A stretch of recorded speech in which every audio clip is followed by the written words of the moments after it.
বড়দিন বাদে সবাই লগে দেখা করবার আইছি। তো আজকে একটা নতুন ভিডিও লই আইছি। কেউ খারাপ খারাপ পাইও না, অনেকদিন পরে বানাইতেছি যে ভিডিও বানানোর স্টাইলটাও বিল লেগেছে। তো জীবনে প্রচুর পরিমাণ ভিডিও করতে হইব। তো আজকে হঠাৎ করে মামা ফোন করছে, ফোন করে সেটা কয় বাগিনা আমার একটা শর্ট ভিডিও বানাই দে। তো আমি কইলাম ঠিক আছে মামা, আমি অক্ষণ আইতাছি। তো মামার দোকানে যাইতাছি গা, অক্ষণ ভিডিওটা বানানো লেগিয়া। তো তোমরা প্রথম থেকে লাস্ট অব্দি দেখতে থাও, আজকে অনেকটাই মজা হইব। আমি মিস্টার শানু, আজকের দিনের যে ভিডিওটা, এই ভিডিওটার মেইন উদ্দেশ্যটা হইল গিয়া, তো ভাই বোনরা তোমরা অবশ্যই পূজার মিদ্রে একদম পুরা সেই স্টাইল করোনা লেগে ভাবতাছো। তোমরা যদি ভাবতাছো যে কম প্রাইজের মিদ্রে মানে এফোর্ডেবল প্রাইজের মিদ্রে তোমরা একদম কমফোর্ট ভাবে চুল কাটবা বা যে কোনো scarf detan everything hair spa হইতে যা আছে, মানে মুদ্রা কথাটা হইছে গিয়ে তোমরার মাথা এন্ড ফেসের মিদ্রে যা আছে সব যদি তোমরা এফোর্ডেবল প্রাইজের মিদ্রে খুবই কমফোর্ট ভাবে করাইতে চাও, তাহলে আমি কমু আমার এই মামার দোকানে তোমরা অবশ্যই আইও। তো মামার দোকানে যাইবা, তোমরা তো অনেকে মনে চিনো না যারা নতুন, তো যারা এই দোকানটা চিনো না তারা লাগে আমি ডিসক্রিপশনে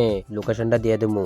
আর প্লাস আমি এমনি কয়েও দিতাছি, এই দোকানের লোকেশনটা হইছে পরিগাঁও দেব স্টোরের একদম লগের দোকানটা হই। যাওয়ানোর আগে আরেকটা কথা কয়ে যায়, তোমরা কিন্তু এটা কেউ কাছে কইও না। এই দোকানে যারাই যাইবা তারা যদি আমার ভিডিও থেকে দেখে যাই থাকো, মানে আগে কোনোদিন গেছো না এই দোকানে, এবার ফার্স্ট গেছো কিন্তু আমার ভিডিওটা দেখে সেরে গেছো, তারা কিন্তু একটু সাথ দিব। কথাটা মনে রেখো, চুল কাটার মিদ্রে না, কারণ চুল কাটার মিদ্রে এখানে সাথ দেওয়া না, কিন্তু স্কার্ফ ডিটেন করার সময় কিন্তু একটু ছাড় দিব।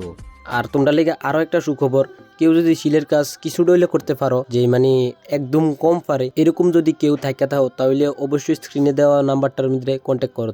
তোমরা পার্মানেন্ট যদি করতে চাও পার্মানেন্টও করতে পারবা, এন্ড পার্ট টাইম যদি মানে শুধু পূজা পর্যন্ত করবা, পূজা পর্যন্ত চাইলে পূজা পর্যন্ত করতে পারবা। এর সঙ্গে আজকের ভিডিও এখানে শেষ করতেছি। তো আজকের ভিডিওটা যদি ভালো লাগে থাকে তাহলে লাইক কমেন্ট শেয়ার অবশ্যই করবা।